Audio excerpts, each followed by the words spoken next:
दोस्तों स्वागत है एक बार पुनः आपके अपने चैनल एनसीईआरटी सॉल्यूशन 99 पर। दोस्तों हमें आशा है आप अच्छे होंगे, स्वस्थ होंगे और आपकी पढ़ाई अच्छे से चल रही होगी।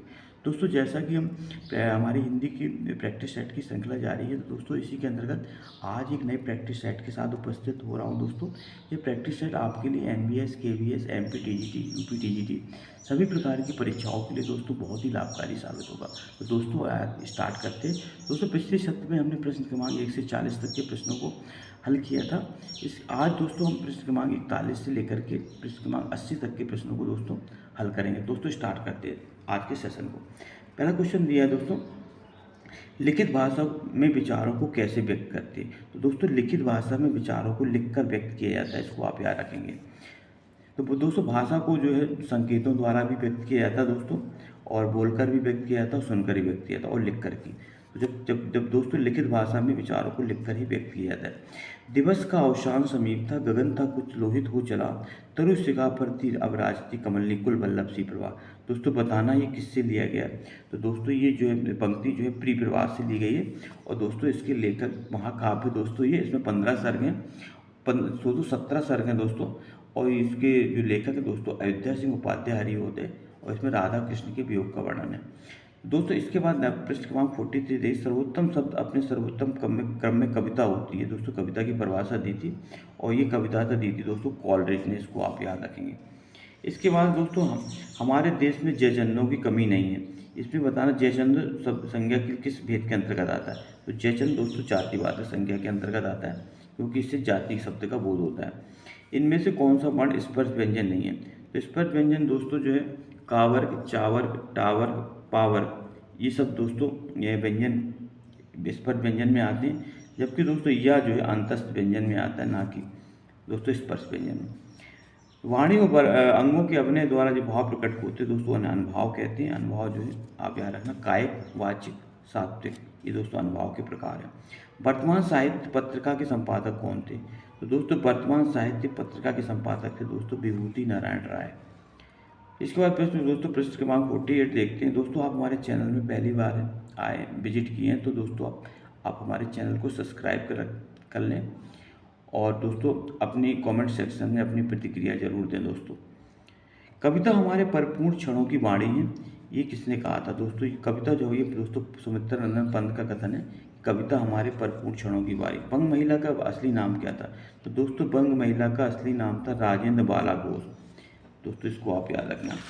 इसके बाद दोस्तों प्रश्न क्रमांक देते 50। प्रश्न क्रमांक 50 में पूछा दोस्तों,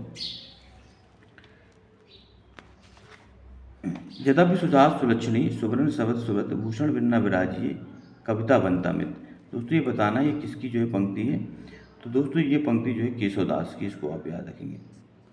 इसके बाद दोस्तों युष्मत शब्द की सप्तमी विभक्ति के लिए दिए गए रूपों में कौन सा है। तो दोस्तों इसके लिए ताव, तब जो है इसका राइट आंसर। नीचे एक ही शब्द की 4 प्रतियां दी गई, सही का चयन कीजिए। तो दोस्तों इसका राइट आंसर 36। 36 दोस्तों इस तरह लिखा जाता है। निबद्ध या निबद्ध काव्य कौन नहीं है। निबद्ध काव्य दोस्तों विनय पत्र का है, ये निबद्ध काव्य के अंतर्गत नहीं आता।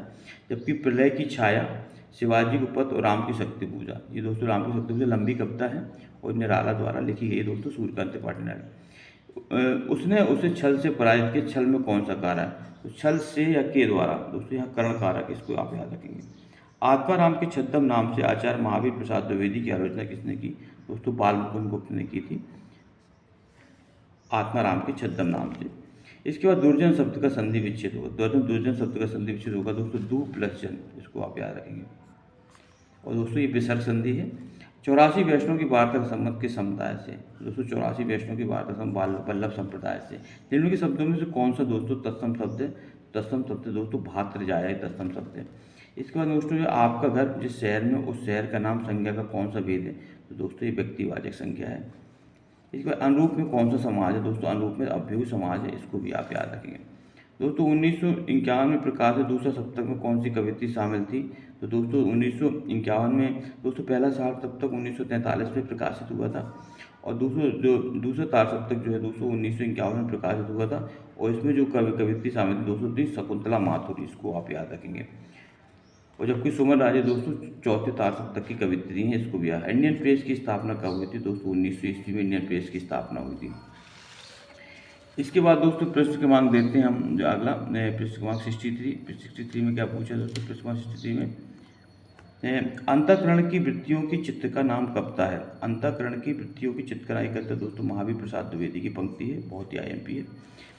एक ही शब्द की वर्तनी 4 तरह से लिखी है। सही शब्द है दोस्तों इसका राइट आंसर ऊपर लिखित, इस तरह लिखा जाएगा दोस्तों, ऊपर लिखित। नाभादास द्वारा लिखित अष्टयाम किस भाषा में लिखी गई, तो दोस्तों अष्टयाम ब्रज भाषा में लिखी गई दोस्तों, आप याद रखना। इसके बाद 8 मास बीते जजमान अब तो करो दक्षतादान पंक्तियों के में संबंध के संपादक से दोस्तों प्रताप नारायण मिश्र की महत्वपूर्ण पंक्ति है, इसको आप याद रखें। रामानंद ने किस पुस्तक में पूरी गुरु परंपरा का योग किया, तो रामानंद की जो पुस्तक का नाम दोस्तों रामार्चन पद्धति है, जिसमें उनके गुरु परंपरा को लेकर दोस्तों, और इनके गुरु का नाम था दोस्तों राघवानंद। किस कवि की वाणी नारिकेल फल के समान है, तो दोस्तों जो ये भारवी जो कवि थे संस्कृत के महानाचार्य हैं दोस्तों, इनकी की जो वाणी थी नारिकेल फल के समान थी। 12 बरस में कुकर जीवे 13 लो जिये सियार, वर्ष 18 36 जीवे आगे जीवन को धिक्कार। किस पिता की रचना दोस्तों, ये आला है दोस्तों, ये आला खंड से लिया गया है, जिसके रचनाकार दोस्तों परमार रासो है। इसका दूसरा नाम दोस्तों परमार रासो भी है आला खंड का। आचार्य रामचंद्र के द्वितीय उत्थान का समय कब से कब है, तो दोस्तों आचार्य रामचंद्र के द्वितीय उत्थान का समय 1863 से 1918 थे। चिरजौवी जोरी जोरे क्यों न सने गंभीर को घटिए प्रसवान था ये भल्लर के भी। कौन सा अलंकार दोस्तों इसमें अलंकार है श्रेष्ठ अलंकार। भगवान राम के जीवन से संबंधित दोस्तों ये नाटक कौन सा, तो महावीर भगवान राम के जीवन से संबंधित नाटक है दोस्तों महावीर चरित्र, इसको दोस्तों आप याद रखेंगे। काव्य शोभाकरान धर्मान अलंकार पृच्छते, किसने कहा था दोस्तों, ये महत्वपूर्ण पंक्ति है, और दोस्तों जो है ये रचना पंक्ति दोस्तों डंडी की है। काव्य शोभाकरान, काव्य की शोभा कारक धर्म अलंकार कहलाते दोस्तों। इसके बाद है नागरिक प्रचारणी सभा की स्थापना हुई, तो नागरिक प्रचारणी सभा की स्थापना दोस्तों 1893 ईस्वी हुई थी, इसको आप याद रखेंगे बनारस में। उज्ज्वल की 4 संधि विच्छेद ये सही दोस्तों, उज्ज्वल का सही संधि विच्छेद होगा तो उत प्लस जल, उत प्लस ज्वल इसका राइट आंसर दोस्तों, और ये व्यंजन संधि का उदाहरण। तो दोस्तों इसका हमारा 75 क्वेश्चन पूरा होता है। इसका 76 क्वेश्चन देखते हैं दोस्तों। 76 क्वेश्चन में क्या है, 76 क्वेश्चन में पूछा गया दोस्तों अभिधा उत्तम काव्य है मध्य लक्षणालीन अधम व्यंजना रस विरस उल्टी कहत में। दोस्तों बताना किसकी पंक्ति है, तो दोस्तों ये देव की कवि है, दो कवि की रचना पंक्ति दोस्तों, इनका पूरा नाम था देवदत्त, और ये डावा के रहने थे दोस्तों। इसके बाद निम्नलिखित में शब्द पुल्लिंग शब्द का चयन कीजिए। दोस्तों पुल्लिंग शब्द है दोस्तों दारा, दारा शब्द क्या है दोस्तों, पुल्लिंग शब्द है, इसको आप याद रखें। इस पर धातु के लंग लकार के मध्यम पुरुष में दिए रूपों में गलत कौन सा है, दोस्तों इसमें गलत बताना है, तो इसमें गलत दोस्तों सी नंबर पर। शब्दार्थों सहित कवि काव्य किसकी रचना, दोस्तों शब्दार्थों सहित काव्य जो रचना जो है भामय की है, इसको भी आप याद रखें। अतः शब्द और अर्थ के योग से काव्य। इस तरह दोस्तों हमने प्रश्न क्रमांक 79 को हल किया दोस्तों। आई होप यू कि आपको ये प्रश्न समझ में आएगा दोस्तों। आप हमारे चैनल को पहली बार आए तो सब्सक्राइब कर दें दोस्तों, लाइक कर दें, और ज़्यादा से ज़्यादा लोगों को शेयर करें दोस्तों। नए वीडियो में सर नए प्रैक्टिस सेट के साथ फिर उपस्थित होऊंगा दोस्तों। तब तक के लिए दोस्तों जय हिंद, जय भारत, वंदे मातरम दोस्तों।